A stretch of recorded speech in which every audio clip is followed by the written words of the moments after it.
Professor mentioned, all these agencies, I want to use this opportunity to tell all our participants to stay tuned with us. Watch out for our webinar, our flyers on the various internet, your WhatsApp, your groups, your internet handles, and follow us on those other series, because the main mandate of the MBA Unity branch, the Interagency Committee, is to go around like on a tour to various MDAs of government to expose or to learn about their roles vis-a-vis how it affects lawyers-clients relationship.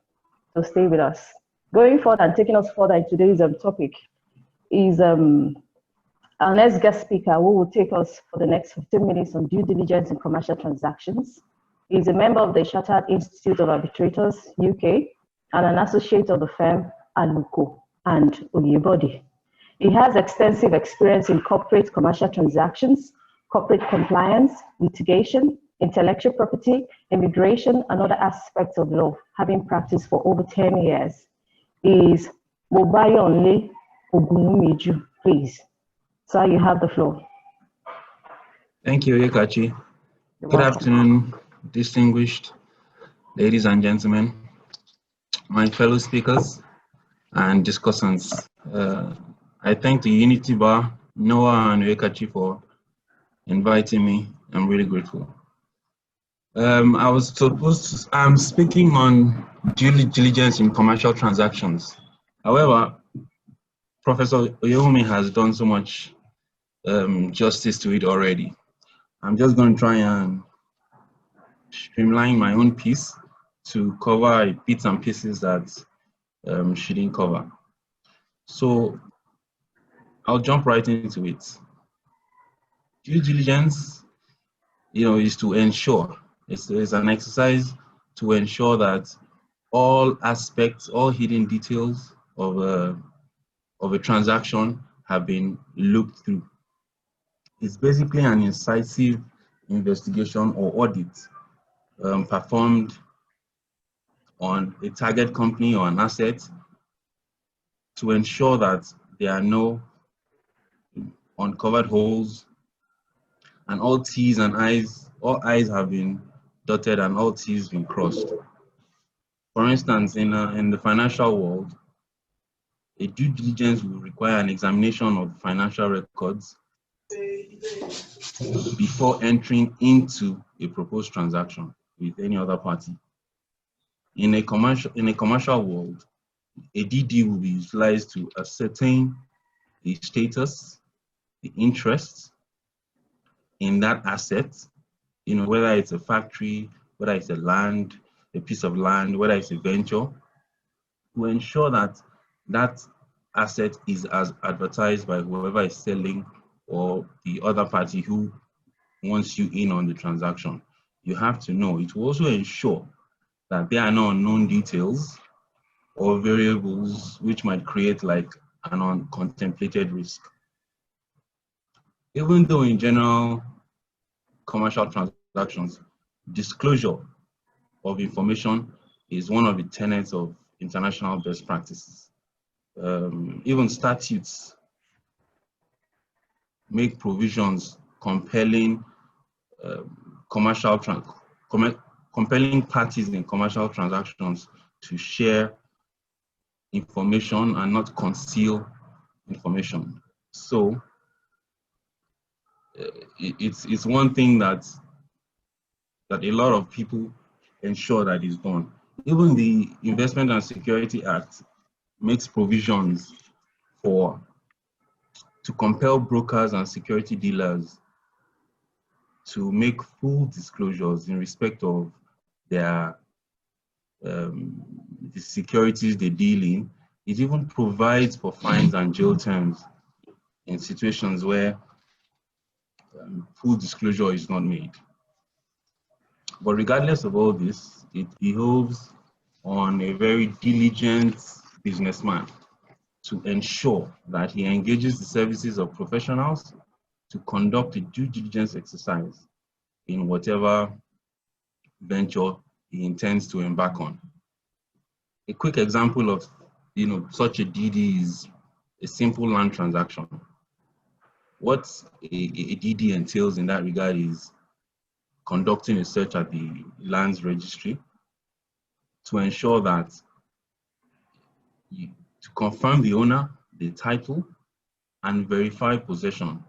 Ensure that there are no encumbrances by way of sale or other parties, or any outstanding ground rents or statutory levies in respect of that property.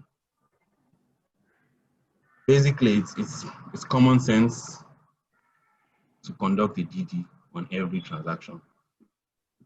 For instance, generally in conducting a DD in transactions, the kind of questions that the forensic audit or the exercise should be answering are questions like, does the business have a healthy cash flow?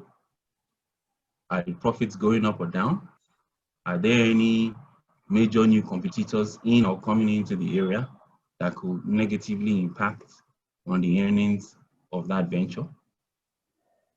What kind of online presence does the business have, and how does it compare to its competitors? These are questions that will help that acquiring company or the party who intends to merge. It will help them understand the kind of business they are working with. Other questions, will include, are the trademarks, just like Prof said, are the trademarks duly registered? Are they not just registered, but have they been registered in all the classes to ensure that that particular product has a complete IP protection? Have they been renewed? Like my colleagues from the registry said, a trademark has the 7-year lifespan, in the first instance and subsequent renewals. At what level is the mark registered? Has it been renewed? These are questions that need to be asked and found out. Also, has the mark been assigned to ensure that you're not acquiring a mark that is no more in the possession or no more the property of the entity? Other questions are there any legal ongoing disputes? Whether there are opposition hearings, appeals, or any other civil suits that can potentially expose the company to huge award of damages or limit the earnings of the company. For instance, just like Prof said again, in a passing of suit, where there's another company already registered with another company that has the same name and is already passing off their product as your own product, there might be an ongoing suit in that regard, such that it might not be a good investment to purchase or acquire or merge with a company that has that kind of ongoing suit. It might be sensible to either wait out the suit or move on to other ventures. A due diligence will assist in ascertaining such issues. Other questions that a due diligence will ensure is that it will let you know whether all the required operational licenses and renewals are up to date. For instance, if the product has been registered at the Standard Organizations of Nigeria, does it have a NAFDAC registration? Depending on the kind of product. A DD will ensure, will expose all that information and allow you to make sensible decisions. Another very few questions is does the company have physical assets? Are they valued correctly and fairly? Are there any hidden liabilities? For instance, in a cosmetic manufacturing company, are the factories licensed? Did they carry out environmental impact assessments? Are these assessments up to date? Are they accurate? Are there any dangers of any toxic spill or toxic leaks that 2 or 3 months or 1 year down the line after acquiring such a property, you have a huge lawsuit of the environment on on your neck such that all the projected earnings of the company for the next 5 or 7 to 10 years will have to be paid off in damages. This can easily be avoided if proper due diligence had been conducted, before such a transaction was concluded.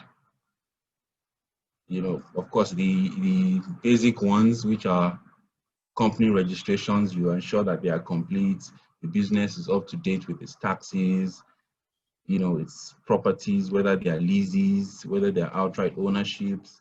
If they are leases, when does the lease end? Whether financially sensible to continue the lease or to look for alternative locations for the company.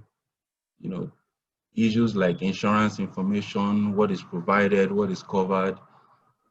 These are the questions that a due diligence will expose and can easily be answered. They will allow that acquiring entity or a businessman to understand what he's getting into. Also, I will go straight to opposition hearings. Yes, the Trademark Registrar and other officers of the Trademark Registry highlighted trademark hearings and oppositions, but I'll delve slightly deeply into it a little bit to highlight what it entails. So a trademark, an opposition can be instituted by anyone. You don't even have to have a right. It can be that an opposition generally arises where an application to register a trademark has been challenged by another party after the publication of the application in a trademark journal. The opposition is done by filing a notice of opposition by the opponent, and he does not necessarily have to have a prior right to file this.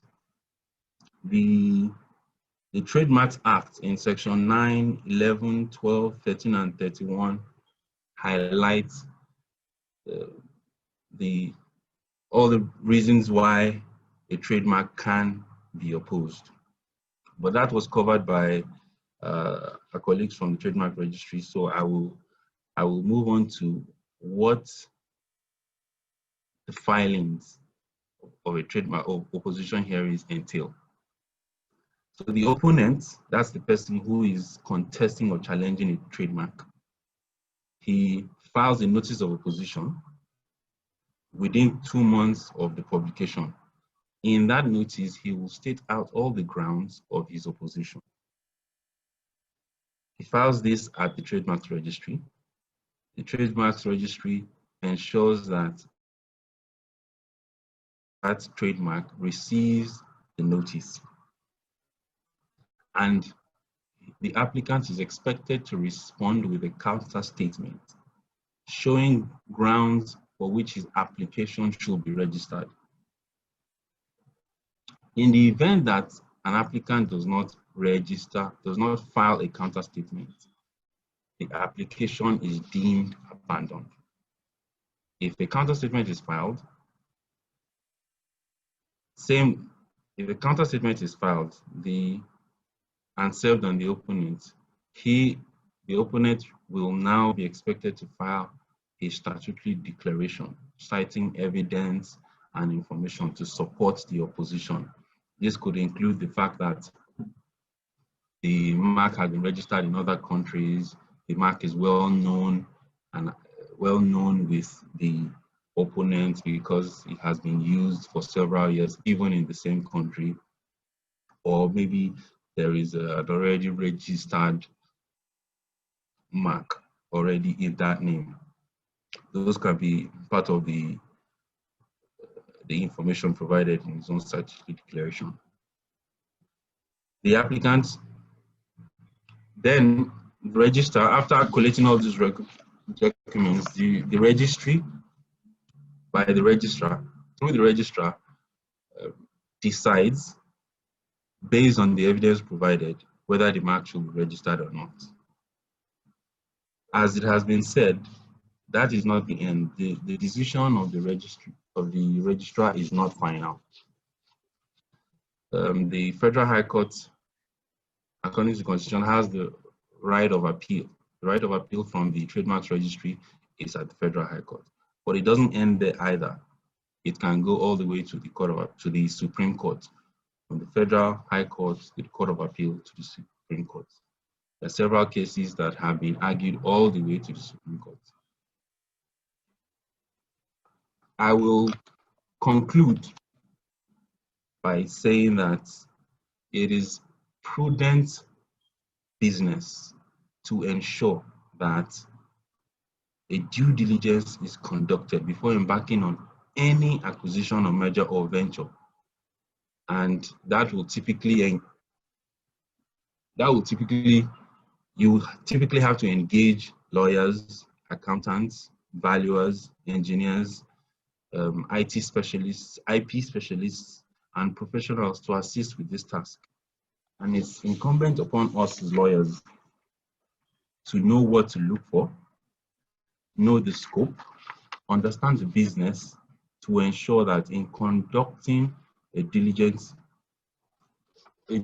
diligence, we capture all the information and all the variables to enable the client make a very sound decision.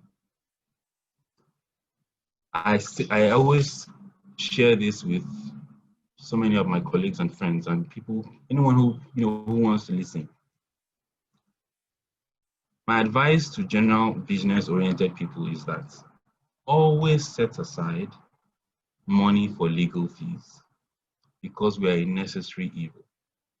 You can either pay legal lawyers now to give you proper advice when starting your business, or you pay me later to wind up your business when you are going bankrupt. It's up to you to decide when you want to pay your lawyer. Thank you very much. Onyekachi, back to you.